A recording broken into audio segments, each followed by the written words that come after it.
옛날 어느 산골 마을에 사방이 높은 산으로 둘러싸여 해가 일찍 지고 밤이 긴 고요한 곳이 있었습니다. 봄이면 진달래가 온 산을 붉게 물들이고 가을이면 억새가 바람에 서걱거리는 소리가 마치 누군가가 속삭이는 듯한 마을이었습니다.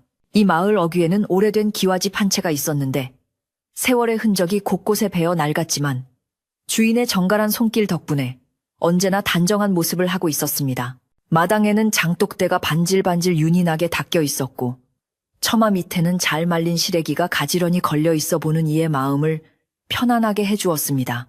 이곳에는 글 읽기를 좋아하는 선비 남편과 그를 지극정성으로 보필하는 아내 연화가 살고 있었습니다.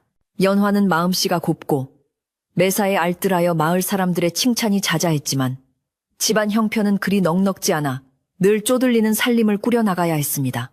연화가 사는 집은 비록 가난했지만 남편의 글 읽는 소리가 끊이지 않아 마을 사람들은 그 집을 학자택이라 불렀습니다. 연화는 남편이 과거 준비에만 전념할 수 있도록 바틀이며 바느질이며 온갖 빚은 일을 도맡아 했습니다. 거친 일을 하면서도 그녀의 손끝은 언제나 야무졌고 남편이 입을 옷이나 버섯만큼은 기워 입히더라도 항상 깨끗하고 맵시 있게 손질해 두었습니다. 하지만 정작 연화 자신은 시집 올 때 해온 옷가지들이 낡아져 색이 바래고 옷감도 얇아져서 격식을 갖춰야 할 자리에 입고 나갈 만한 변변한 옷 한 벌이 없는 형편이었습니다. 계절이 바뀔 때마다 장롱을 열어보지만 한숨만 내쉬며 도로 닦기 일쑤였고 그런 그녀의 마음 한구석에는 고운 옷 한 벌에 대한 소박하지만 간절한 바람이 숨어 있었습니다. 그러던 어느 해 늦가을 마을에서 가장 큰 어르신의 환갑잔치가 열리게 되었습니다.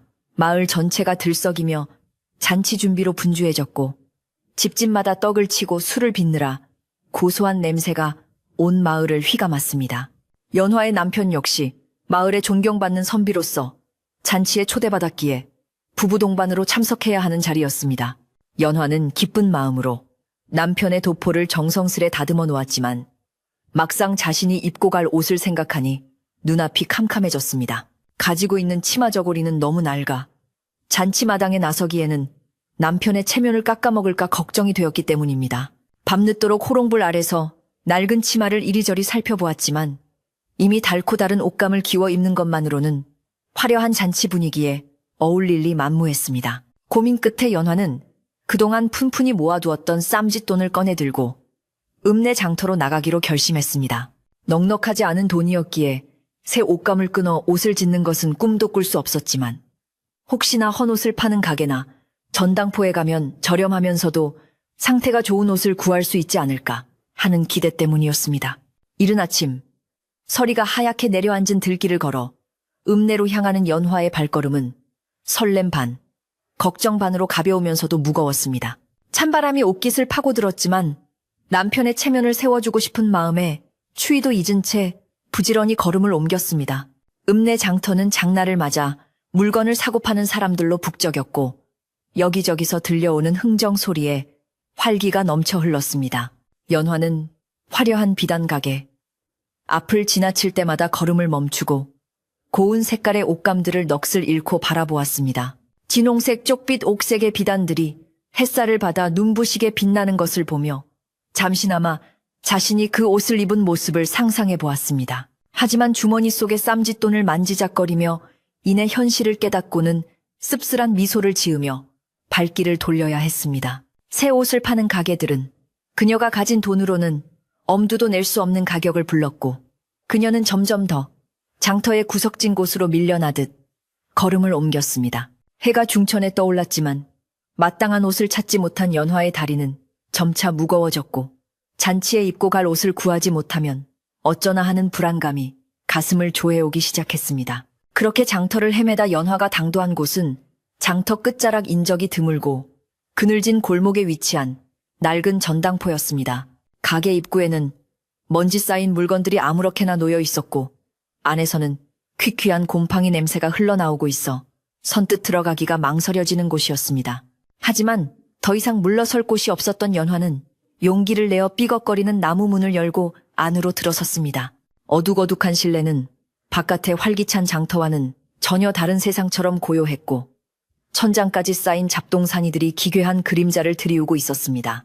구석에 앉아 졸고 있던 주인 노인이 인기척을 느끼고는 부스스 눈을 뜨며 연화를 바라보았습니다. 깊게 패인 주름과 흐릿한 눈동자를 가진 노인은 마치 오랫동안 손님을 기다려온 듯 묘한 미소를 지었습니다.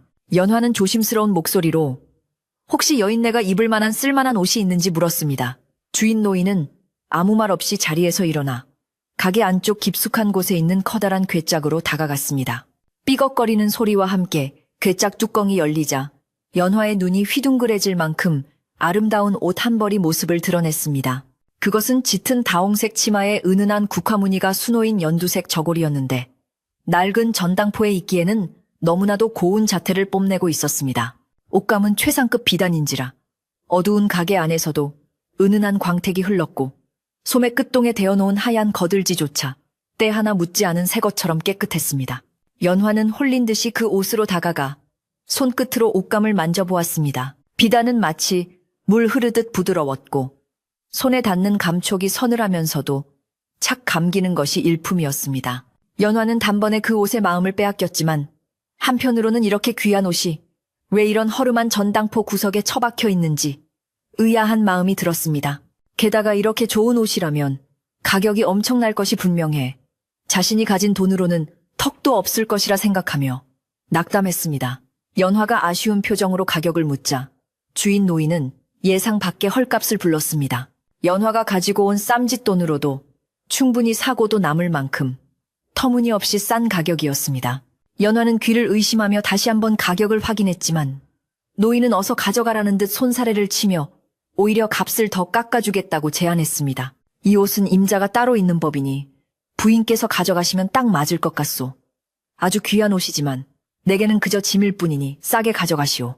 주인 노인의 목소리는 건조하면서도 어딘가 서두르는 기색이 역력했습니다. 연화는 횡재했다는 기쁨과 함께 알 수 없는 찝찝함이 뒤섞인 묘한 기분을 느꼈습니다. 보통의 상인이라면 물건값을 하나라도 더 받으려 애쓸 텐데 마치 뜨거운 감자를 떠넘기듯 얼른 팔아치우려는 태도가 수상쩍었기 때문입니다. 하지만 눈앞에 놓인 비단 옷의 유혹은 너무나 강렬했고 당장 코앞에 닥친 마을 잔치 걱정을 덜 수 있다는 안도감이 그녀의 의심을 눌러버렸습니다. 연화는 떨리는 손으로 돈을 건네고 비단 옷을 받아들었습니다. 옷을 받아든 순간 연화의 손끝으로 찌릿한 냉기가 전해져 왔습니다. 마치 한겨울 얼음장을 만진 듯한 차가움에 잠시 칫했지만 그녀는 바깥 날씨가 추워서 옷감이 차가워진 것이라 여기며 대수롭지 않게 생각했습니다. 주인 노인은 돈을 받자마자 괴짝을 쾅 닫고는 다시 구석자리로 돌아가 앉아버렸고 연화에게 어서 가라는 눈짓을 보냈습니다. 연화는 고맙다는 인사를 건네고 서둘러 전당포를 빠져나왔습니다. 가게 문을 나서자마자 등 뒤에서 문이 닫히는 소리가 유난히 크게 들려왔고 마치 그곳에서 도망치듯 빠른 걸음으로 장터 인파 속으로 섞여 들어갔습니다. 품에 안은 보따리는 생각보다 가벼웠지만 마음 한구석에는 묵직한 돌덩이를 얹은 듯한 기분이 가시지 않았습니다. 집으로 돌아오는 길은 이미 해가 뉘엿뉘엿 지고 있었습니다. 갈 때와 달리 돌아오는 길에는 바람이 더욱 거세게 불어 앙상한 나뭇가지들이 기괴한 춤을 추듯 흔들렸습니다. 연화는 옷 보따리를 가슴에 꼭 껴안고 종종 걸음을 쳤는데 왠지 모르게 자꾸만 등 뒤가 서늘해지는 느낌을 받았습니다.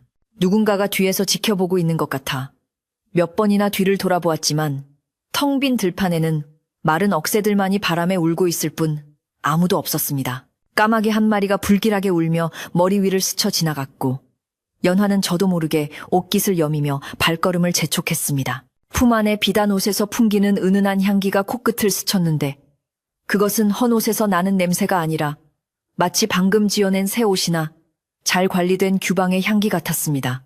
마을 어귀에 도착했을 때 멀리서 보이는 집의 불빛이 그렇게 반가울 수가 없었습니다. 남편이 기다리고 있을 따뜻한 집을 보며 연화는 긴장을 풀고 안도의 한숨을 내쉬었습니다. 대문을 들어서자 마당을 쓸고 있던 늙은 할멈이 연화를 맞이했습니다.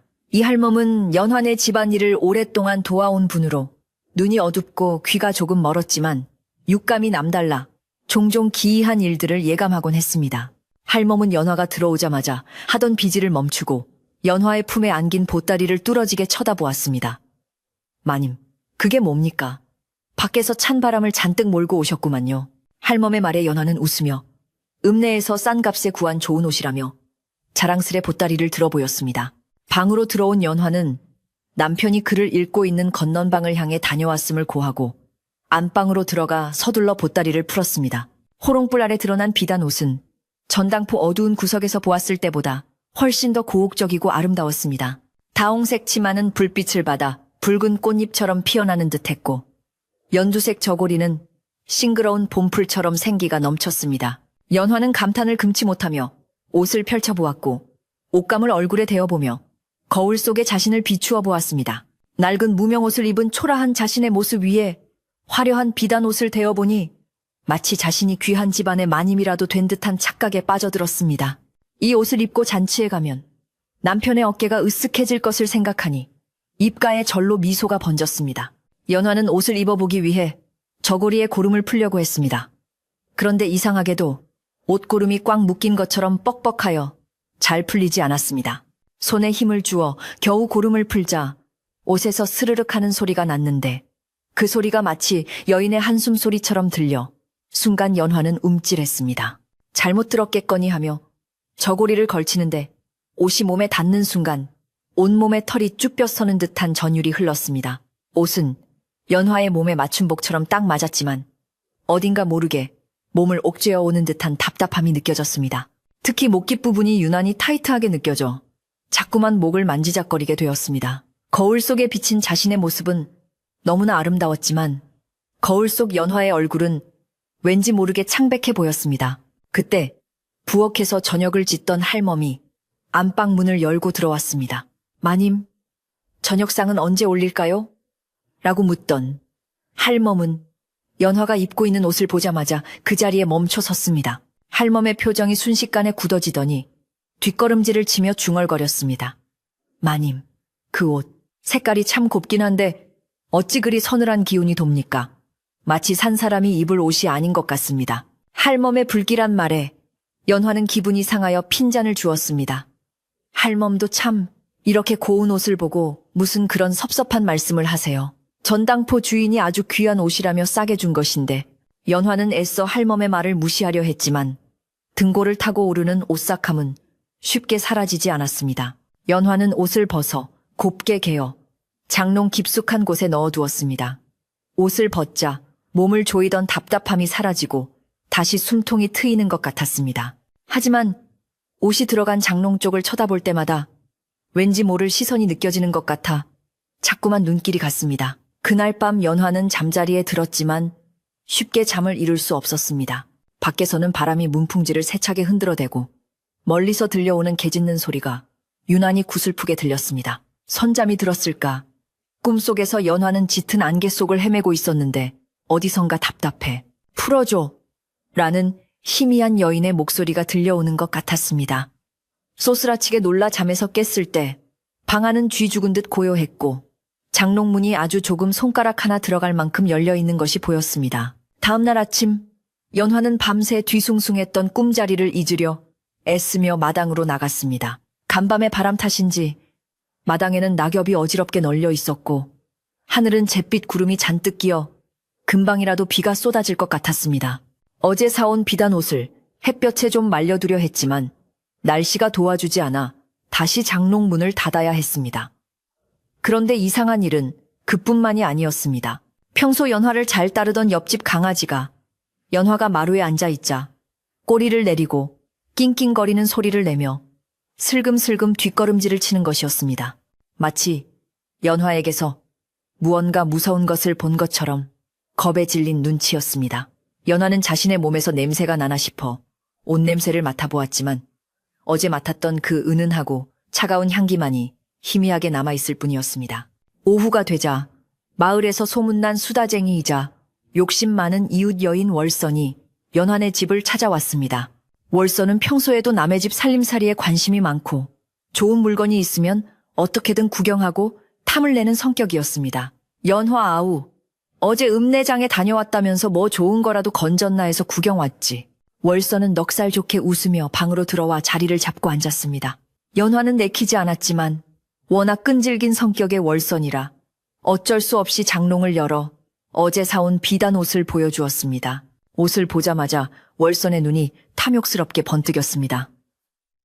세상에 이게 웬일이야. 이런 귀한 비단을 어디서 구했어?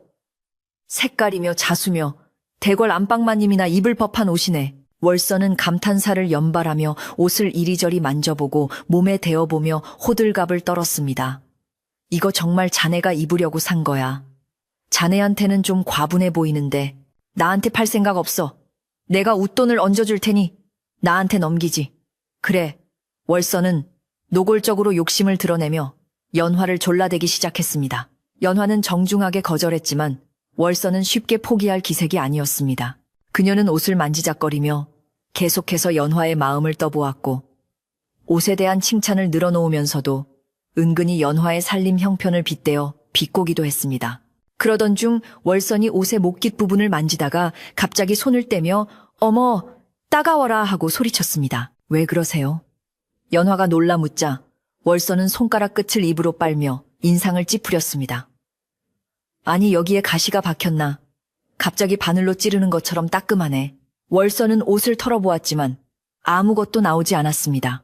월서는 기분이 상했는지 입을 삐죽거리며 옷을 바닥에 내려놓았습니다. 옷이 겉보기엔 멀쩡한데 사람을 무안하게 하네. 아무튼 연화 아우 생각 바뀌면 언제든 말해. 내가 후하게 쳐줄 테니까. 월서는 퉁명스럽게 말하고는 엉덩이를 털고 일어났습니다. 하지만 돌아가는 월선의 눈길은 끝까지 비단 옷에서 떨어질 줄 몰랐고 그 눈빛에는 못내 아쉬움과 질투가 이글거리고 있었습니다. 월선이 돌아간 뒤 연화는 다시 옷을 개며 목깃 부분을 꼼꼼히 살펴보았습니다. 월선이 따갑다고 했던 부분을 손으로 쓸어보았지만 실밥 하나 튀어나온 곳 없이 매끄럽기만 했습니다. 이상하다. 월선 형님이 괜한 트집을 잡으신 건가? 연화는 고개를 갸웃거리며 옷을 정리했습니다. 하지만 옷을 개는 동안 손끝에 닿는 차가운 냉기는 어제보다 더 강해진 느낌이었습니다. 방 안의 공기가 서서히 차가워지는 것을 느끼며 연화는 옷을 얼른 장롱에 넣고 문을 닫았습니다. 그때 문 밖에서 할멈이 장작을 패는 소리가 규칙적으로 들려왔지만 그 소리마저도 왠지 모르게 둔탁하고 멀게만 느껴져 연화의 불안감은 조금씩 커져만 갔습니다. 밤이 깊어지자 마을은 다시 깊은 어둠에 잠겼습니다. 연화는 내일 잔치에 입고 갈 생각에 미리 옷을 다림질해 두려고 다시 장롱문을 열었습니다. 다듬이돌 위에 옷을 올려두고 방망이질을 하려는데 옷감 위로 촛불 그림자가 일렁이며 마치 옷이 살아 움직이는 듯한 착시를 일으켰습니다. 연화가 조심스레 다듬이 방망이를 내려치자 탁 하는 맑은 소리 대신 윽 하는 둔탁한 소리가 나는 듯 했습니다. 깜짝 놀라 손을 멈추고 귀를 기울였지만 들리는 것은 자신의 거친 숨소리와 심장 뛰는 소리뿐이었습니다. 내가 너무 피곤해서 헛소리를 듣나 보다. 연화는 스스로를 달래며 다시 방망이질을 시작했지만 손은 걷잡을 수 없이 떨려왔습니다.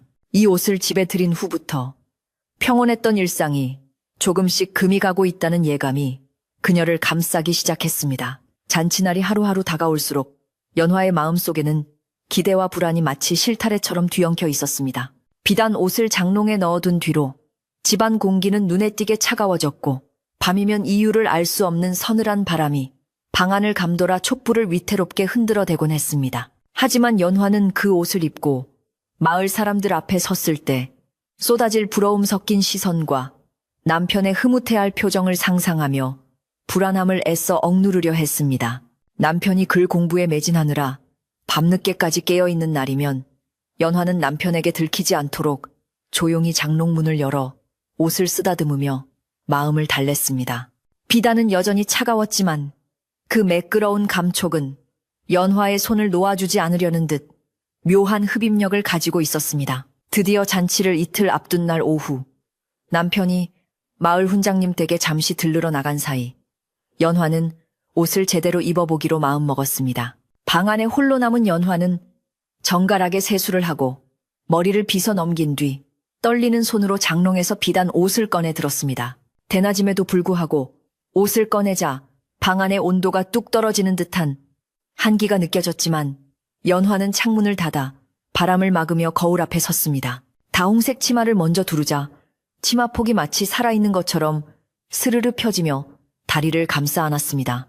묵직하면서도 부드러운 치마의 느낌은 더할 나위 없이 좋았으나 허리끈을 묶는 순간 뱃속 깊은 곳에서부터 알 수 없는 울렁거림이 치밀어 올랐습니다. 치마를 입고 나서 연두색 저고리를 팔에 끼워 넣는데 팔이 소매 속으로 들어가는 느낌이 마치 깊은 물속으로 손을 뻗는 것처럼 서늘하고 무거웠습니다. 저고리는 연화의 어깨에 완벽하게 내려앉았고 거울 속에 비친 모습은 평소의 초라한 연화가 아니라 고귀한 양반가 부인 그 자체였습니다. 연화는 감탄하며 옷의 맵시를 살피다가 마지막으로 가슴 앞에 옷고름을 매기 위해 양손으로 고름을 잡았습니다. 고름을 둥글게 말아 매듭을 짓고 잡아당기는 순간 갑자기 목 주변이 팽팽해지며 숨이 턱 막히는 고통이 찾아왔습니다. 연화는 자신이 고름을 너무 세게 묶었나 싶어 급히 손을 놓았지만 목을 조여오는 압박감은 사라지지 않고 오히려 점점 더 강해졌습니다. 그것은 단순히 옷이 작아서 느끼는 불편함이 아니었습니다. 마치 굵고 거친 밧줄이 목을 감고 뒤에서 힘껏 잡아당기는 듯한 끔찍한 물리적인 힘이었습니다. 연화는 으윽하고 짧은 비명을 지르며 목을 감싸 쥐었습니다. 숨을 들이마시려 했지만 기도가 꽉 막힌 듯 바람이 들어오지 않았고 눈앞이 하얗게 전멸하며 현기증이 일었습니다. 거울 속에 비친 자신의 얼굴은 공포로 일그러져 있었고 분명 옷고름은 느슨하게 매여 있었음에도 목에는 보이지 않는 끈이 파고드는 듯한 움푹 파인 자국이 느껴졌습니다. 연화는 살기 위해 발버둥치며 옷고름을 풀어 헤치려 했지만 손가락에 힘이 들어가지 않아 허공만 핥힐 뿐이었습니다. 극심한 공포 속에서 연화는 바닥에 주저앉으며 거친 숨을 몰아쉬었습니다. 누군가가 귀에 대고 살려줘. 답답해. 라고 속삭이는 듯한 환청이 들려왔고 등 뒤에서는 얼음장 같은 냉기가 척추를 타고 올라왔습니다.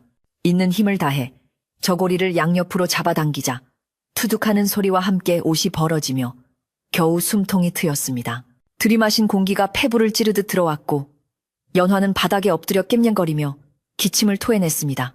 눈물이 핑 돌며 콧물과 범벅이 된 채로 연화는 공포에 질린 눈으로 벗어던진 저고리를 바라보았습니다. 방바닥에 널브러진 저고리는 아무 일도 없었다는 듯 고운 자태를 뽐내고 있었지만 그 모습이 마치 비웃고 있는 사람의 얼굴처럼 기괴하게 보였습니다. 그때 밖에서 인기척을 느낀 할멈이 방문을 벌컥 열고 들어왔습니다. 마님 무슨 일입니까? 안에서 이상한 소리가 나서 할멈은 바닥에 쓰러져 있는 연화와 널브러진 비단 옷을 번갈아 보며 사색이 되었습니다. 할멈은 급히 달려와 연화를 부축해 일으키며 등을 두드렸습니다. 연화는 창백한 얼굴로 목을 감싸쥐며 말을 잇지 못하고 떨고만 있었습니다. 할멈은 연화의 목을 살펴보다가 쏘스라치게 놀랐습니다. 연화의 목 주위에는 붉고 선명한 띠 모양의 자국이 남아 있었는데 그것은 옷에 쓸린 자국이 아니라 영락없이 밧줄이나 끈에 졸린 흔적이었기 때문입니다. 할멈의 눈이 커지며 떨리는 목소리로 물었습니다. 마님, 이게 대체 어찌된 일입니까? 누가 마님을 해하려 했습니까? 연화는 고개를 저으며 손가락으로 바닥에 있는 저고리를 가리켰습니다. 저 옷이. 옷을 입자마자 목이 졸려서 연화의 말은 떨리고 끊겨서 제대로 알아듣기 힘들었지만 할멈은 단번에 상황을 파악한 듯 심각한 표정으로 옷을 노려보았습니다. 할멈은 조심스럽게 다가가 떨어진 저고리를 집어들었습니다. 할멈의 거친 손이 비단에 닿자마자 할멈은 감전된 사람처럼 화들짝 놀라며 옷을 다시 바닥에 떨어뜨렸습니다. 아이고, 이게 무슨 냉기야. 시체처럼 차갑네. 차가워 할멈은 자신의 손을 치마에 문지르며 기겁을 했습니다. 평소 미신을 잘 믿지 않으려 했던 연화였지만 할멈의 반응을 보자 더 큰 두려움이 밀려왔습니다. 할멈은 정색을 하고 연화의 손을 꼭 잡으며 낮고 엄숙한 목소리로 말했습니다. 마님, 제 말을 허투루 듣지 마십시오.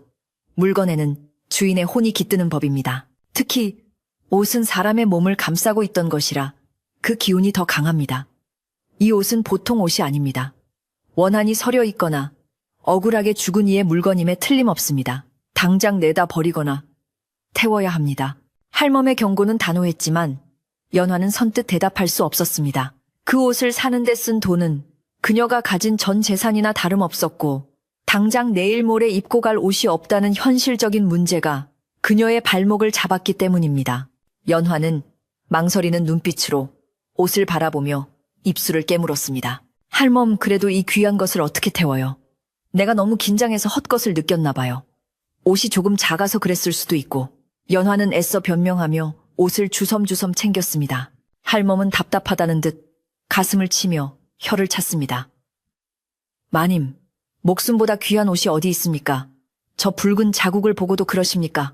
오늘 밤에라도 큰 사단이 날까 무섭습니다. 할멈은 계속해서 만류했지만 연화는 옷을 다시 장롱 깊숙이 밀어넣고는 굳게 문을 닫았습니다. 할멈은 걱정스러운 눈빛으로 연화를 바라보다가 긴 한숨을 내쉬며 밖으로 나갔습니다.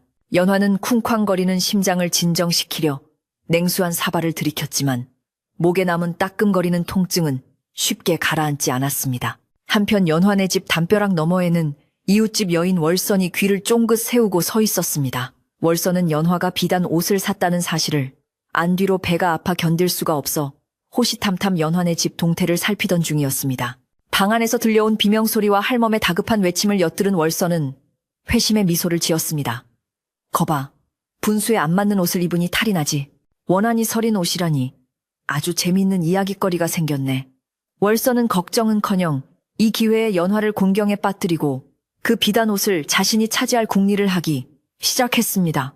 월선의 마음속에는 연화에 대한 시기심이 독버섯처럼 자라나고 있었습니다. 그날 오후 월선은 동네 우물가에 모인 아낙네들 사이를 비집고 들어갔습니다. 아이고, 다들 들었어. 연화네 집 말이야. 글쎄, 읍내에서 귀신 들린 옷을 사왔다는구만. 월선은 목소리를 낮추며 은밀하게 말을 꺼냈습니다. 아낙네들이 호기심 어린 눈으로 모여들자 월선은 신이 나서 살을 붙여 이야기를 퍼뜨렸습니다. 내가 직접 들었는데 그 옷만 입으면 사람이 거품을 물고 쓰러진대. 전당포 주인이 도둑놈이 훔쳐온 작물을 팔았다는데 그 옷 주인이 억울하게 죽어서 귀신이 붙었다나 뭐라나. 월선의 입을 통해 나온 이야기는 순식간에 눈덩이처럼 불어나 마을 전체로 퍼져나갔습니다. 사람들은 수군거리며 연환의 집 쪽을 힐끔거렸고 그 눈빛에는 걱정보다는 호기심과 경멸이 섞여 있었습니다. 해질녘이 되자 남편이 집으로 돌아왔습니다. 남편은 마을 분위기가 평소와 다름을 느꼈지만 워낙 점잖은 성격이라 내색하지 않고 방으로 들어갔습니다. 연화는 남편을 보자마자 왈칵 눈물이 쏟아질 뻔했지만 남편에게 걱정을 끼치기 싫어 꾹 참았습니다. 남편은 방 안에 들어서자마자 옷깃을 여미며 말했습니다. 부인 오늘따라 방 안에 냉기가 도는구려. 군부를 좀 더 지펴야겠소. 연화는 남편의 말에 가슴이 철렁 내려앉았습니다. 아무리 부를 때도 장롱 쪽에서 뿜어져 나오는 냉기는 사라지지 않았던 것입니다. 연화는 황급히 아랫목에 이불을 깔아들이며 남편의 시선을 돌리려 애썼습니다. 밤이 깊어지자 마을은 칠흑 같은 어둠 속에 잠겼습니다. 연화는 남편이 잠든 것을 확인하고 자리에 누웠지만 눈은 말똥말똥했습니다. 장롱 문틈으로 새어나오는 희미한 어둠이 마치 눈동자처럼 자신을 노려보고 있는 것 같아 연화는 이불을 머리끝까지 뒤집어 썼습니다. 바람소리는 여인의 울음소리처럼 들렸고 문풍지가 떨리는 소리는 누군가가 손톱으로 문을 긁는 소리처럼 들렸습니다. 잠이 들락말락하는 비몽사몽간에 연화는 가위에 눌리기 시작했습니다. 몸을 움직일 수 없는데 장롱문이 스르르 열리더니 그 안에서 다홍색 치마를 입은 얼굴 없는 여인이 기어나와 연화의 목을 조르는 꿈이었습니다. 내 옷이야. 내놔. 돌려줘. 꿈속의 여인은 연화의 배 위에 올라타 차가운 손으로 연화의 목을 꽉 움켜쥐었습니다. 연화는 숨을 쉴 수가 없어 쉿쉿거리는 소리를 내며 발버둥 쳤습니다. 남편을 부르려 했지만 목소리가 나오지 않았습니다. 여인의 소나기 힘은 점점 더 강해졌고 연화의 의식은 희미해져 갔습니다. 그때 옆에서 자던 남편이 연화의 신음소리를 듣고 흔들어 깨웠습니다. 부인, 정신 차리시오. 남편의 다급한 목소리에 연화는 비명을 지르며 깨어났습니다. 온몸은 식은 땀으로 흠뻑 젖어 있었고 심장은 터질 듯이 뛰고 있었습니다. 연화가 숨을 몰아쉬며 주위를 둘러보니 방 안은 고요했지만 장롱문이 활짝 열려 있었습니다. 분명히 잠들기 전에 꽉 닫아두었던 문이었습니다. 그리고 그 안에 걸려있던 비단 옷이 바닥에 툭 떨어져 뱀처럼 또아리를 틀고 있었습니다. 남편은 혀를 차며 일어나 장롱문을 닫으려 했지만 문은 뻑뻑하여 잘 닫히지 않았습니다. 장롱이 낡아서 문이 자꾸 열리는 모양이요. 내일 날이 밝으면 손을 봐야겠소. 남편은 대수롭지 않게 말하고 다시 자리에 누웠지만 연화는 공포에 질려 더 이상 잠을 이룰 수 없었습니다. 그녀는 밤새도록 뜬 눈으로 밤을 지새우며 날이 밝는 대로 이 옷을 어떻게든 처리해야겠다고 다짐했습니다. 다음날 아침, 연화는 매탄 눈으로 마당에 나와 세수를 했습니다. 그런데 대문 밖에서 누군가가 서성이는 기척이 느껴졌습니다. 문을 열어보니 월선이 음흉한 미소를 지으며 서 있었습니다. 연화 아우 밤새 안녕했어. 얼굴이 반쪽이 됐네 그려. 월선은 짐짓 걱정하는 척하며 마당으로 들어섰습니다. 연화는 월선이 부담스러웠지만 내색하지 않고 인사를 건넸습니다. 월선은 연화의 눈치를 살피며 본론을 꺼냈습니다. 어제 내가 곰곰이 생각해봤는데 그 옷 말이야. 자네가 입기 불편하면 내가 사줄게. 나는 기가 세서 웬만한 건 끄떡없거든. 월선은 끈질기게 옷을 요구했습니다. 연화는 월선의 제안에 마음이 흔들렸습니다. 이 무서운 옷을 치워버리고 돈도 받을 수 있다면 그보다 좋은 일은 없을 것 같았습니다. 하지만 할멈의 경고가 마음에 걸렸습니다. 원한이 서린 옷을 남에게 팔았다가 그 사람마저 해를 입으면 어쩌지? 연화는 양심의 가책 때문에 선뜻 대답을 하지 못하고 우물쭈물했습니다. 그러자 월선은 연화가 가격을 올리려고 뜸을 들인다고 오해하고 목소리를 높였습니다. 아이 참, 비싸게 쳐준다니까 그러네. 내가 지금 당장 돈을 가져올 테니 옷 좀 꺼내놔봐. 월선은 막무가내로 안방 쪽으로 향했습니다. 그때 부엌에서 나온 할멈이 월선의 앞을 가로막았습니다. 월선, 마님, 지금은 안 됩니다. 우리 마님께서 몸이 편치 않으시니 나중에 다시 오시지요. 할멈은 단호한 표정으로 월선을 제지했습니다. 월선은 할멈을 째려보며 투덜거렸습니다. 아니, 내가 내 돈 주고 사겠다는데 웬 참견이야. 늙은이가 주책 없이. 월선은 씩씩거리며 물러섰지만 포기한 눈빛이 아니었습니다. 그녀는 대문을 나서면서도 뒤를 돌아보며 연환의 안방을 탐욕스럽게 훑어보았습니다. 두고 봐라. 내가 기어코 그 옷을 입고 말 테니까. 월선의 비뚤어진 욕망은 이미 위험 수위를 넘어서고 있었고 이는 곧 닥쳐올 더 큰 재앙의 불씨가 되고 있었습니다. 연화는 월선이 돌아간 뒤 방으로 들어와 멍하니 앉아 있었습니다. 마을 잔치는 바로 내일로 다가왔는데 옷은커녕 입고 있는 옷조차 제대로 추스르기 힘든 상황이었습니다. 그녀는 장롱 속에 있는 비단 옷을 꺼내지도 못하고 그렇다고 버리지도 못한 채 진퇴양난에 빠져 있었습니다. 그때 마당에서 할멈이 혼잣말처럼 중얼거리는 소리가 들려왔습니다. 욕심이 화를 부르고 원하는 맺힌 곳에서 풀어야 하는 법인데. 그 말은 연화의 가슴에 깊이 박혔습니다. 연화는 자신이 단순히 예쁜 옷을 입고 싶다는 욕심 때문에 무시했던 경고들을 떠올리며 후회했습니다. 하지만 이미 엎질러진 물이었고 이 기이한 인연의 끈은 쉽게 끊어질 것 같지 않았습니다. 밤은 깊어 사위가 고요한데 연화의 방 안에는 정막 대신 불안한 공기만이 가득 차 있었습니다. 호롱불 심지를 도두어 보아도 불빛은 왠지 모르게 파르르 떨리며 방 안 구석구석에 짙은 그림자를 만들어냈습니다. 연화는 아랫목에 앉아 바느질거리를 손에 들었지만 시선은 자꾸만 옷이 들어있는 장롱 쪽으로 쏠렸습니다. 장롱 틈새로 새어나오는 서늘한 냉기가 마치 살아있는 짐승의 숨결처럼 느껴져 연화는 몇 번이나 옷깃을 여미며 몸을 떨었습니다. 남편은 건넌방에서 글을 읽다 고단했는지 일찍 잠자리에 들었지만 연화는 내일 잔치에 대한 걱정과 옷에 대한 두려움으로 도무지 잠을 청할 수가 없었습니다. 바람이 불 때마다 문풍지가 우는 소리가 마치 누군가 문을 두드리는 소리처럼 들려 가슴이 철렁 내려앉기를 수차례 반복했습니다. 그 시각 이웃집 월선은 제 집 안방에서 이리 뒤척 저리 뒤척하며 잠을 이루지 못하고 있었습니다. 낮에 연환의 집에서 보았던 그 탐스러운 비단 옷이 눈앞에 아른거려 견딜 수가 없었기 때문입니다. 그깟 귀신 이야기가 대수랴 내가 입으면 그만이지. 월선의 욕심은 두려움을 집어삼키고도 남을 만큼 거대했습니다. 그녀는 연화가 그 귀한 옷을 장롱 속에 처박아 두고 입지 않는 것이 못내 아깝고 배가 아팠습니다. 모두가 잠든 깊은 밤이 되자 월선의 마음속에서는 시커먼 계략이 싹트기 시작했습니다. 연화가 겁이 많으니 몰래 가서 한번 입어보고 만약 별일 없으면 어떻게든 뺏어오거나 훔쳐올 심산이었습니다. 월선은 조용히 방문을 열고 나와 어둠 속으로 몸을 숨기며 연환의 집 담장 쪽으로 살금살금 다가갔습니다. 연환의 집 살인문은 낡아서 꽉 닫히지 않고 조금 틈이 벌어져 있었습니다. 월선은 도둑고양이처럼 소리 없이 마당으로 들어섰습니다. 마당 한켠에 있는 계집에서 강아지가 끙끙거렸지만 낯익은 월선의 냄새를 맡고는 짖지 않고 다시 웅크렸습니다. 월선은 안방 문 앞에 서서 귀를 기울였습니다. 방 안에서는 아무런 인기척도 들리지 않았고 호롱불 빛만이 문풍지에 은은하게 비치고 있었습니다.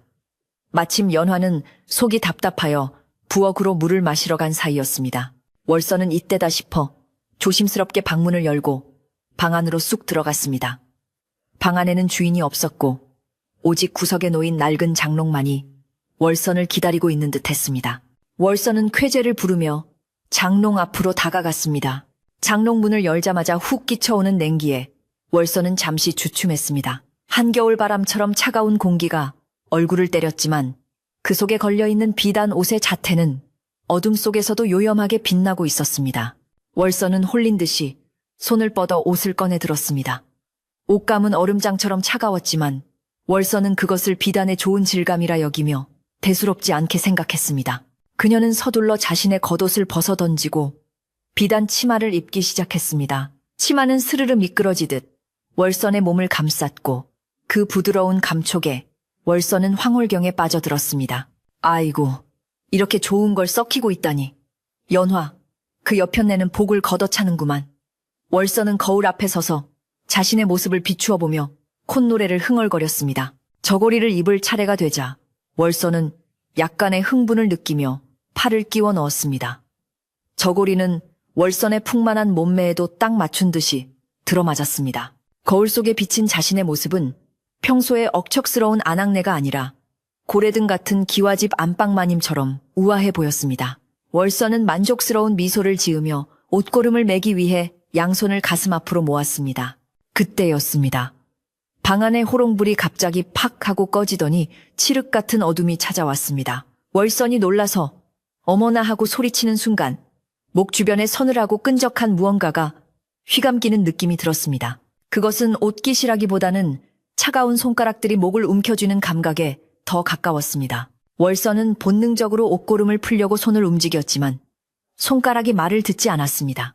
보이지 않는 힘이 월선의 양손을 결박한 듯 꼼짝달싹할 수 없게 만들었고 목을 조여오는 압박감은 순식간에 극에 달했습니다. 캑, 컥. 월선은 숨을 들이마시려 입을 크게 벌렸지만 목구멍이 꽉 막혀 쇳소리만 새어나왔습니다. 눈앞에 하얀 불꽃이 튀며 머릿속이 윙윙거리기 시작했습니다. 어둠 속에서 누군가가 자신의 등 뒤에 딱 붙어 서 있는 듯한 서늘한 한기가 느껴졌고 귓가에는 내 거야, 입지 마, 벗어 라는 원망 섞인 속삭임이 또렷하게 들려왔습니다. 월선은 공포에 질려 눈을 부릅떴지만 보이는 것은 끝없는 어둠뿐이었습니다. 그 시각 부엌에서 냉수한 사발을 들이켜고 나오던 연화는 안방 쪽에서 들려오는 둔탁한 소리에 걸음을 멈췄습니다. 무언가가 바닥을 구르는 소리와 함께 컥컥거리는 괴상한 신음소리가 새어나오고 있었기 때문입니다. 연화의 심장이 덜컥 내려앉았습니다. 도둑이라도 든 건가? 연화는 무서웠지만 용기를 내어 안방으로 달려갔습니다. 문을 벌컥 열자 꺼진 호롱불 탓에 방 안은 캄캄했지만 창호지 문을 통해 들어오는 희미한 달빛에 괴이한 형상이 보였습니다. 누군가가 바닥을 기어다니며 허공을 향해 손을 허우적거리고 있었는데 그 모습이 마치 물에 빠져 허우적거리는 사람 같았습니다. 연화는 급히 부엌에서 가져온 부직갱이로 호롱불을 다시 켰습니다. 불이 켜지자 드러난 광경은 충격적이었습니다. 월선이 비단 옷을 입은 채 바닥에 쓰러져 있었는데 얼굴은 시퍼렇게 질려 있고 눈은 뒤집힐 듯이 흰 자위를 보이고 있었습니다. 월선은 자신의 목을 쥐어뜯으며 괴로워하고 있었지만 정작 목을 조르는 끈이나 손은 보이지 않았습니다. 오직 비단 저고리의 목깃만이 월선의 목을 파고들듯이 팽팽하게 당겨져 있었습니다. 연화는 비명을 지르며 월선에게 달려들었습니다. 형님, 정신 차리세요. 연화는 월선의 몸을 흔들며 옷고름을 풀려고 안간힘을 썼습니다. 하지만 옷고름은 마치 쇠줄로 묶어놓은 것처럼 꼼짝도 하지 않았습니다. 연화의 손이 닿을 때마다 옷에서는 찌릿한 정전기가 일며 손끝을 튕겨냈습니다. 월선의 숨소리는 점점 더 거칠어졌고 몸은 경련을 일으키며 뻣뻣하게 굳어가고 있었습니다. 이때 소란스러운 소리에 잠이 깬 할멈과 건넌방의 남편이 뛰어들어왔습니다. 무슨 일이냐? 남편이 소리쳤고 할멈은 상황을 보자마자 사색이 되어 소리쳤습니다. 마님옷을 찢어야 합니다. 칼을 가져오세요. 할멈의 다급한 외침에 연화는 정신을 차리고 반잼꼬리에 있는 가위를 찾아 들었습니다. 손이 벌벌 떨렸지만 이대로 두면 월선이 죽을 것만 같았습니다. 연화는 떨리는 손으로 가위를 들어 저고리의 깃을 자르려 했습니다. 가위날이 옷감에 닿는 순간 마치 생사를 베는 듯한 끔찍한 비명소리가 방 안에 울려 퍼졌습니다. 그것은 월선의 목소리가 아니었습니다. 찢어지는 듯한 여인의 비명소리에 모두가 얼어붙었지만 연화는 눈을 질끈 감고 가위질을 했습니다. 투둑 소리와 함께 저고리의 앞잽이 뜯겨나가자 거짓말처럼 월선의 목을 조이던 힘이 풀렸습니다. 월선은 후욱 하고 깊은 숨을 토해내며 바닥으로 고꾸라졌습니다. 방 안을 가득 채우던 서늘한 냉기가 순식간에 흩어지고 촛불이 다시 잠잠해졌습니다. 월선은 한참 동안 기침을 토해내며 눈물 콧물을 흘렸습니다. 정신이 조금 돌아오자 월선은 자신이 입고 있던 비단 옷을 마치 불덩이처럼 혐오스럽게 바라보며 벗어 던졌습니다. 귀신이야. 귀신이 있어. 날 죽이려고 했어. 월선은 덜덜 떨며 뒤로 물러나 벽에 몸을 바짝 붙였습니다. 그녀의 목에는 선명한 붉은 자국이 남아 있었는데 그것은 누군가의 손가락 자국과 끈 자국이 뒤섞인 듯한 기괴한 모양이었습니다. 남편은 사태의 심각성을 깨닫고 엄한 표정으로 월선을 꾸짖으려 했지만 월선의 꼴이 너무나 처참하여 차마 입을 떼지 못했습니다. 할멈은 혀를 차며 냉수 한 그릇을 월선에게 건넸습니다. 한숨 돌린 월선은 더 이상 그 방에 머물고 싶지 않았습니다. 그녀는 벗어둔 자신의 옷을 대충 걸치고는 뒤도 돌아보지 않고 방문을 박차고 나갔습니다. 신발도 제대로 신지 못한 채 맨발로 마당을 가로질러 도망치는 월선의 뒷모습은 처량하기 그지없었습니다. 월선이 떠난 방 안에는 찢어진 비단 옷만이 덩그러니 남겨져 있었습니다. 찢어진 옷감 사이로 솜이 비집고 나와 있었는데 그 모습이 마치 상처 입은 살갗처럼 보여 연화의 마음을 아프게 했습니다. 남편은 깊은 한숨을 내쉬며 말했습니다. 이 옷은 불길하다. 내일 날이 밝는 대로 태워버리도록 하자. 남편은 단호하게 말하고 방을 나갔습니다. 모두가 떠나고 방 안에 홀로 남은 연화는 바닥에 떨어진 옷을 멍하니 바라보았습니다. 방금 전에 끔찍한 소동에도 불구하고 연화는 이상하게도 그 옷이 무섭기보다는 가엾다는 생각이 들었습니다. 옷에서 들려오던 비명소리가 단순한 원한이 아니라 억울함을 호소하는 절규처럼 들렸기 때문입니다. 연화는 조심스럽게 다가가 찢어진 저고리를 집어들었습니다. 여전히 차가운 기운이 감돌았지만 아까처럼 공격적인 느낌은 아니었습니다. 연화는 호롱불 아래서 옷을 자세히 살펴보았습니다. 겉감은 화려한 비단이었지만 안감은 빛바랜 무명천으로 덧대어 있어 겉과 속이 다른 옷의 사연을 짐작게 했습니다. 연화는 찢어진 저고리 깃 사이를 살피다가 안감 속에 무언가가 숨겨져 있는 것을 발견했습니다. 손가락 끝에 빳빳한 종이의 감촉이 느껴졌습니다.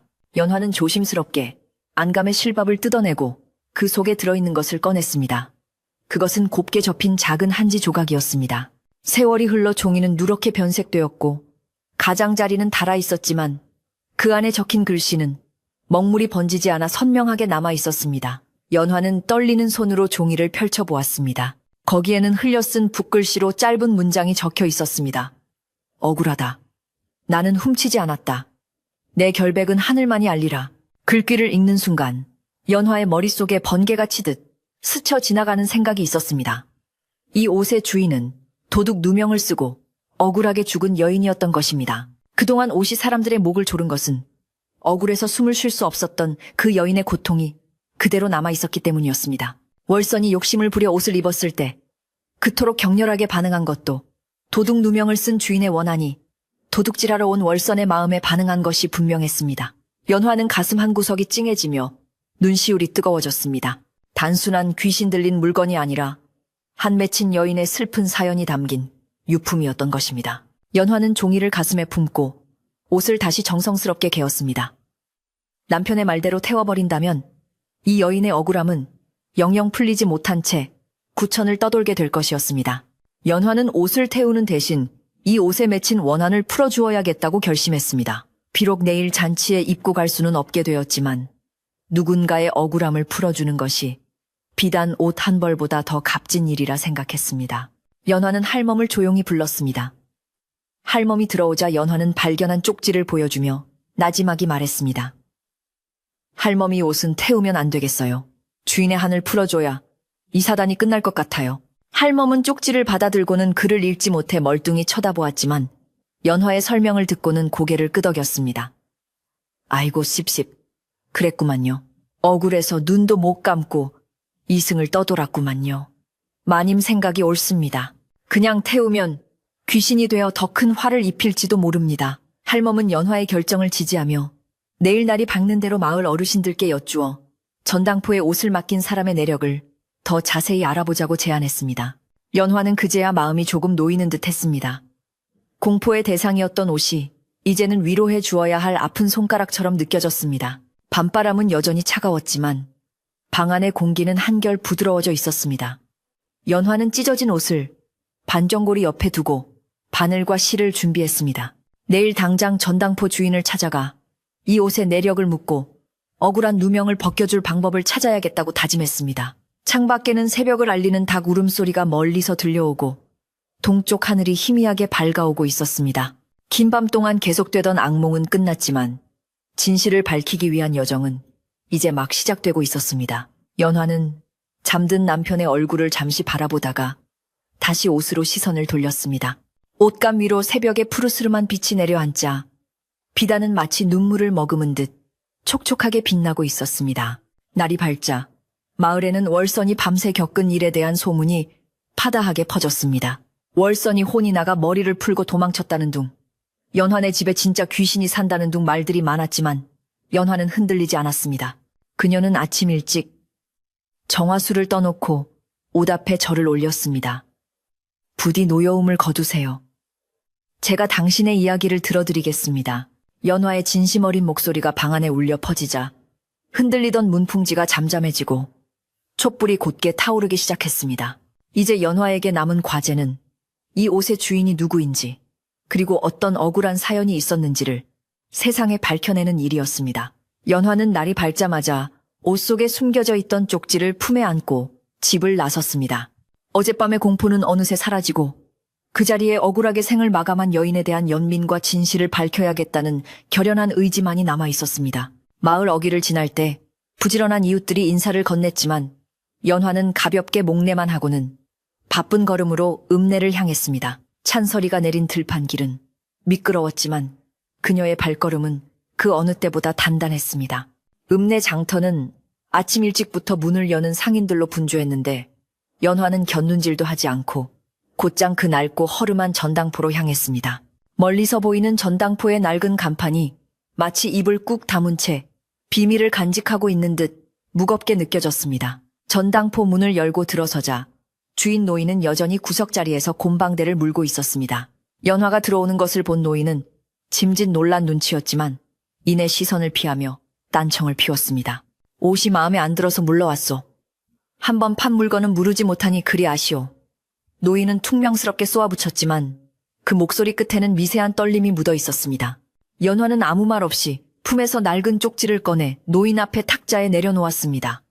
어르신, 이 쪽지가 그 비단 옷 안감에서 나왔습니다. 억울하다는 이 글귀가 무슨 뜻인지 어르신은 알고 계시지 않습니까? 연화의 목소리는 차분했지만 노인의 눈을 똑바로 응시하는 눈빛은 흔들림이 없었습니다. 노인은 쪽지를 힐끔 보더니 한동안 말이 없었습니다. 방 안에는 무거운 침묵만이 흘렀고 먼지 쌓인 시계의 초침 소리만이 째깍거릴 뿐이었습니다. 한참 뒤 노인은 깊은 한숨을 내쉬며 곰방대를 내려놓았습니다. 결국 사단이 났구만. 그 옷은 들이지 말았어야 했는데. 노인은 체념한 듯 입을 열어 옷에 얽힌 기가 막힌 사연을 털어놓기 시작했습니다. 그 옷은 이웃 고을 대가집에서 일하던 친모가 혼신을 다해 지은 옷이었는데 그 집 안방마님이 아끼던 폐물을 훔쳤다는 누명을 쓰게 되었다고 했습니다. 친모는 결백을 주장했지만 아무도 믿어주지 않았고 결국 억울함을 이기지 못해 스스로 목숨을 끊었다는 것이었습니다. 그 여자가 죽고 나서 집안의 우환이 끊이지 않자 그 집 사람들이 여자의 물건을 모조리 내다 팔아버린 게야. 그 비단 옷은 여자가 죽을 때 입으려고 아껴두었던 수이나 다름없는 옷이었지. 노인의 설명에 연화는 가슴이 먹먹해졌습니다. 옷을 입을 때마다 목을 조여오던 고통은 바로 그 여인이 마지막 순간에 느꼈던 고통과 억울함이 그대로 남아있었기 때문이었습니다. 연화는 노인에게 이 사실을 숨기고 옷을 판 것을 나무라지 않았습니다. 대신 이 억울한 원혼을 달래주기 위해 자신이 무엇을 해야 할지 조용히 물었습니다.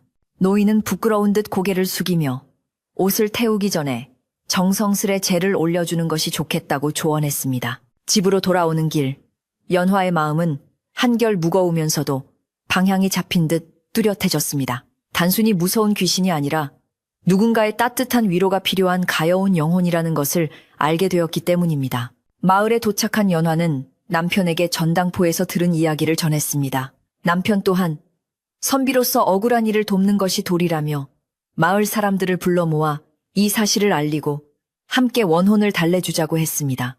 월선이 퍼뜨린 흉흉한 소문 때문에 마을 사람들이 불안해하고 있었으므로 진실을 밝혀 오해를 풀고 마을의 평화를 되찾는 것이 급선무였습니다.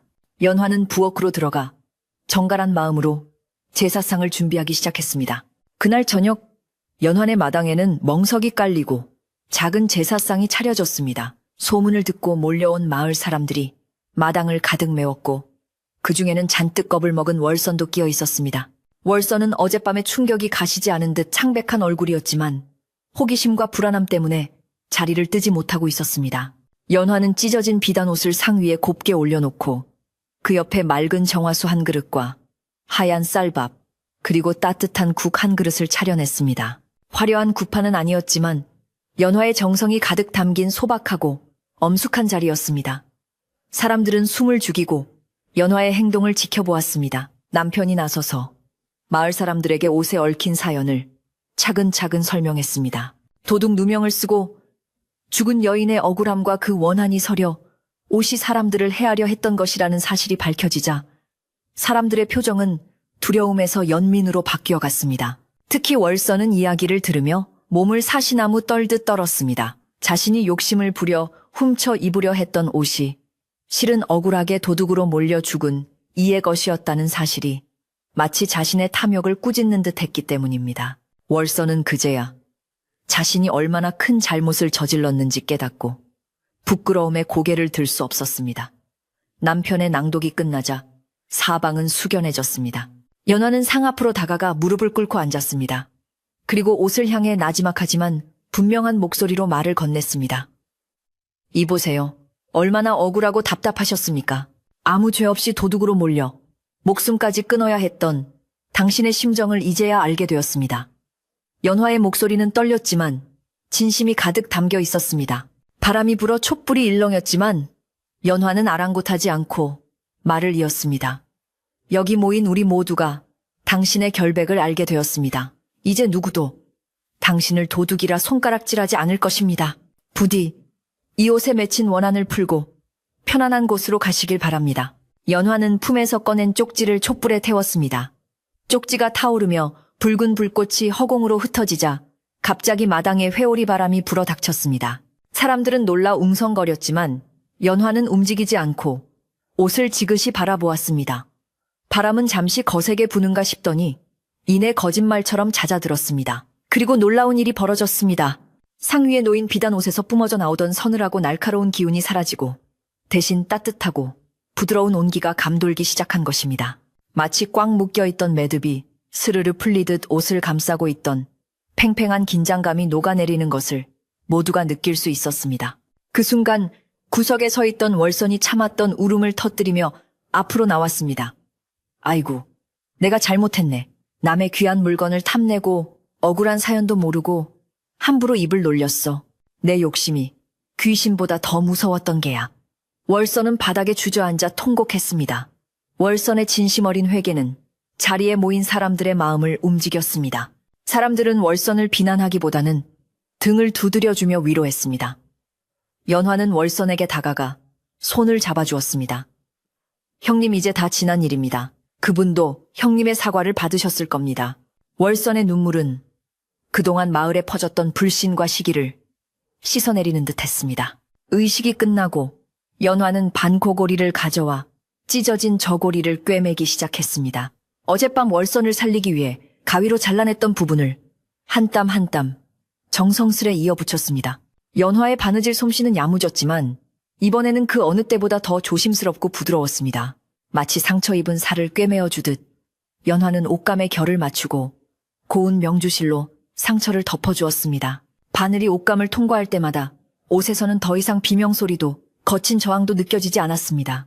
그저 오래된 친구의 손길을 받아들이듯 옷은 연화의 무릎 위에서 편안하게 쉬고 있는 것 같았습니다. 바느질을 마친 옷은 다시 본래의 아름다운 모습을 되찾았습니다. 찢어졌던 자국은 연화의 솜씨로 인해 마치 원래 있었던 무늬처럼 자연스럽게 어우러졌습니다. 연화는 옷을 들어 올려 달빛에 비추어 보았습니다. 전당포의 어둠 속에서 보았을 때나 월선이 욕심을 내며 입었을 때와는 전혀 다른 느낌이었습니다. 그것은 더 이상 사람을 홀리는 요물이 아니라 한 여인의 슬픈 삶과 그것을 위로해준 연화의 마음이 담긴 귀한 물건으로 다시 태어난 것이었습니다. 마을 사람들은 그 모습을 보며 감탄했고 누구 하나 그 옷을 무서워하거나 불길하게 여기지 않게 되었습니다. 남편은 사랑방 문을 활짝 열고 마을 사람들에게 술과 떡을 대접했습니다. 잔치 때 쓰려고 아껴두었던 음식들이었지만 오늘 밤 마을의 평화를 되찾은 것을 기념하기에는 더없이 좋은 안주가 되었습니다. 사람들은 멍석에 둘러앉아 음식을 나누어 먹으며 그동안 옷 때문에 생겼던 오해와 두려움을 털어놓았습니다. 그나저나 연화댁이 참으로 대단하네. 나라면 무서워서 도망갔을 텐데 그 원한을 풀어주다니. 마을 어른의 칭찬에 연화는 수줍게 웃으며 고개를 숙였습니다. 차갑게 얼어붙었던 집안의 공기는 사람들의 온기로 가득 채워졌고 마당을 비추는 달빛조차 따뜻하게 느껴지는 밤이었습니다. 월선도 눈물이 멈추자 쑥스러운 듯 자리 한 구석에 앉아 떡을 받아들었습니다. 평소 같으면 제일 먼저 좋은 자리를 차지하고 목소리를 높였을 테지만 오늘은 얌전한 고양이처럼 조용했습니다. 월선은 연화가 건네준 식혜를 마시며 나지막이 말했습니다. 연화야, 내가 정말 미안했다. 네가 비단 옷을 샀다고 했을 때 배가 아파서 견딜 수가 없었어. 그래서 못된 맘을 먹었는데 벌을 단단히 받았나 보다. 연화는 월선의 어깨를 감싸주며 웃었습니다. 형님 그런 말씀 마세요. 형님 덕분에 옷의 사연이 더 빨리 밝혀진 것일지도 모르잖아요. 이제 다 풀렸으니 마음 편히 드세요. 밤이 깊어지자 사람들은 하나둘씩 집으로 돌아갔습니다. 모두가 돌아가고 난 뒤 마당은 다시 고요해졌지만 예전의 삭막함은 없었습니다. 부엌 아궁이에는 남은 불씨가 은은하게 타오르고 있었고 장독대 위에는 정화수가 달빛을 받아 반짝이고 있었습니다. 할멈은 마당을 정리하며 흥얼흥얼 콧노래를 불렀습니다. 이제야 발 뻗고 자겠네. 귀신도 가고 욕심도 가고 복만 남았네. 할멈의 노랫가락에 연화와 남편은 마주보며 빙긋이 웃었습니다. 집을 짓누르던 무거운 기운이 완전히 사라진 것을 온몸으로 느낄 수 있었습니다. 연화는 방으로 들어와 곱게 수선한 비단 옷을 다시 장롱에 넣지 않고 깨끗한 보자기에 싸서 탁자 위에 올려두었습니다. 내일 날이 밝으면 양지 바른 곳에 묻어주거나 태워서 온전히 보내줄 생각이었습니다. 이제 이 옷은 누군가가 입어서 뽐낼 물건이 아니라 고이 보내주어야 할 이별의 선물이 되었기 때문입니다. 연화는 촛불을 끄고 자리에 누웠습니다. 며칠 만에 처음으로 두 다리를 쭉 뻗고 누우니 밀려오는 피로감과 함께 깊은 안도감이 찾아왔습니다. 옆에서 들려오는 남편의 규칙적인 숨소리가 자장가처럼 들려왔고 연화는 꿈없는 깊은 잠속으로 빠져들 준비를 했습니다. 하지만 잠들기 직전 연화는 창밖에서 불어오는 바람소리에 귀를 기울였습니다. 그것은 더 이상 비명이나 울음소리가 아니었습니다. 마치 고맙습니다. 고맙습니다. 라고 속삭이는 듯한 부드러운 바람소리가 처마 끝을 스치고 지나갔습니다. 연화는 입가에 미소를 머금은 채 눈을 감았습니다. 내일은 마을 잔치가 열리는 날이었고 비록 비단 옷은 입을 수 없게 되었지만 연화의 마음은 비단보다 더 곱고 빛나는 것으로 가득 채워져 있었습니다.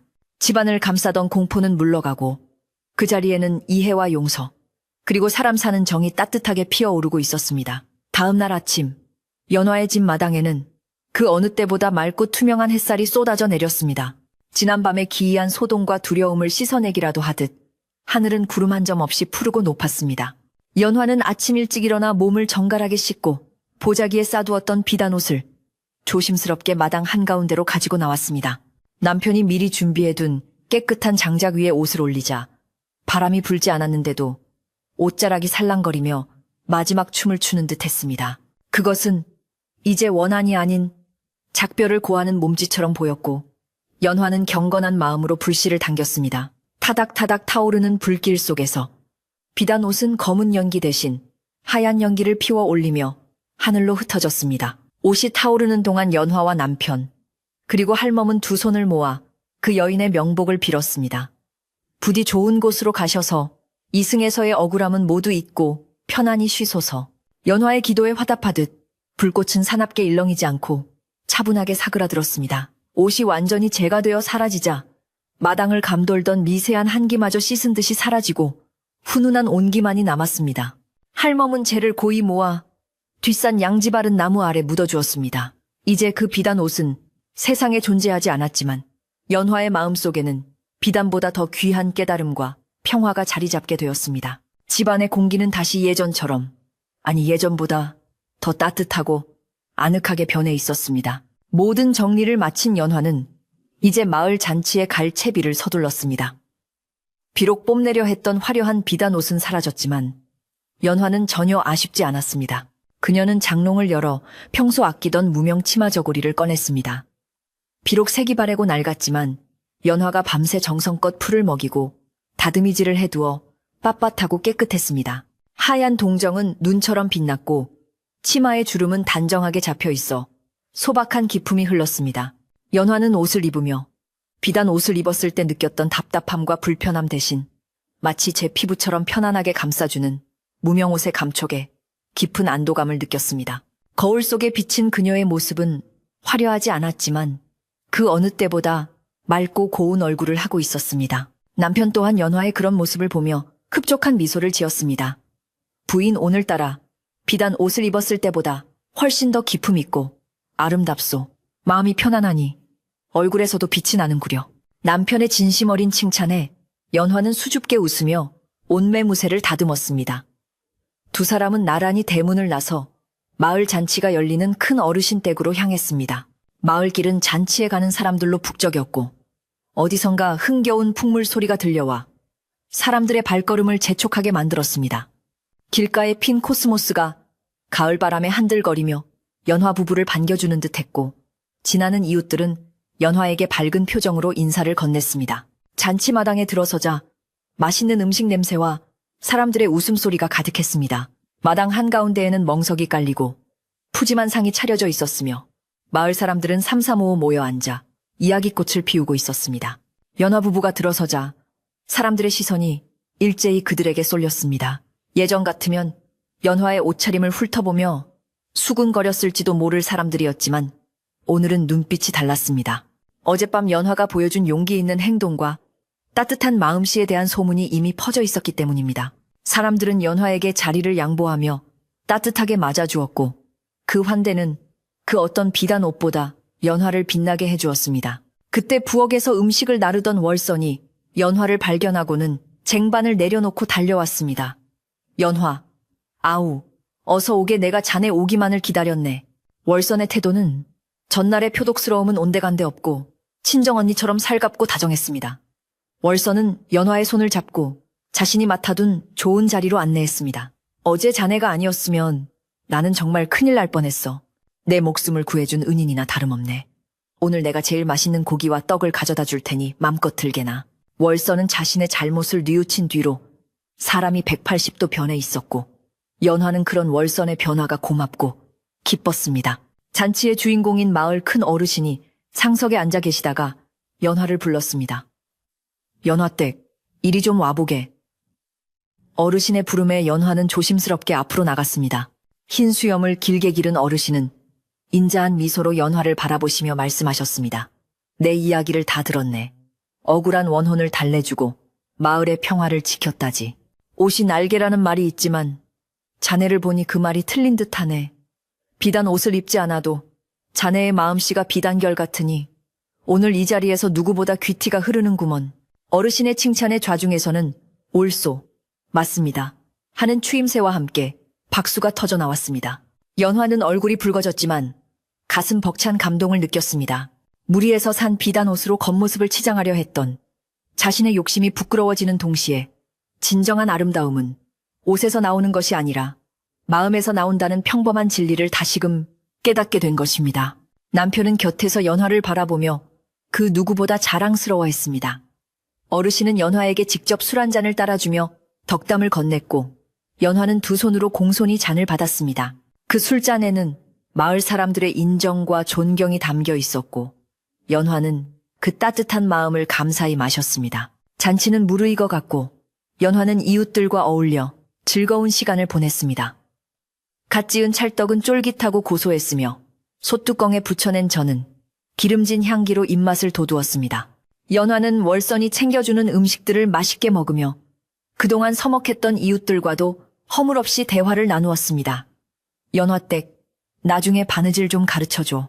자네 솜씨가 그렇게 좋다며 우리 집 장독대도 좀 봐줄 수 있나.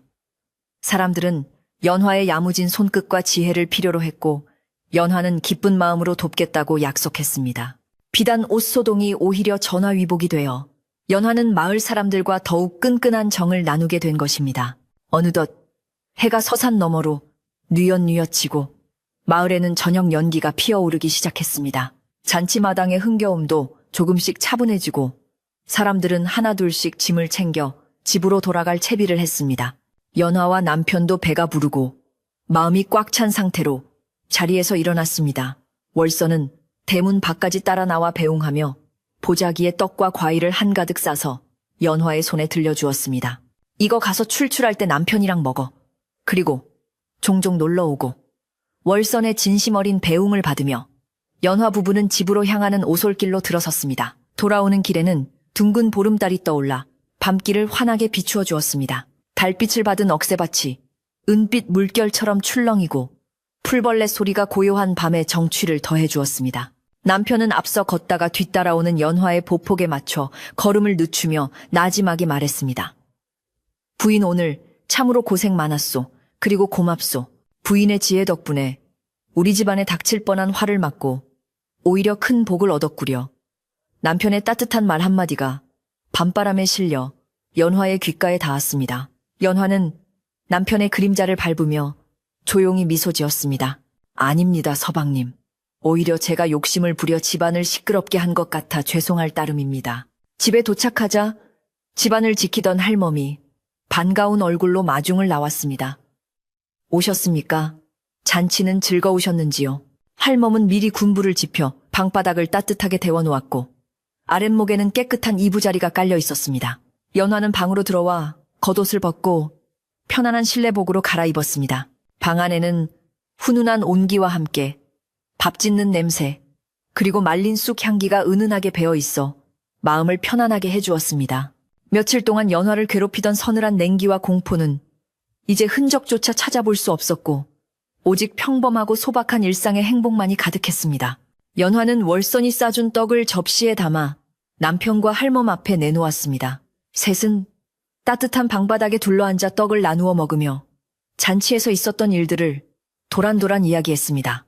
할멈은 연화가 어르신께 칭찬받은 이야기를 듣고는 자신의 일처럼 기뻐하며 박수를 쳤습니다. 암요, 우리 마님 마음씨 고운 거야 온 동네가 다 아는 사실이지요. 그 귀신 붙은 옷도 마님의 정성에 감복해서 간 게 틀림없습니다.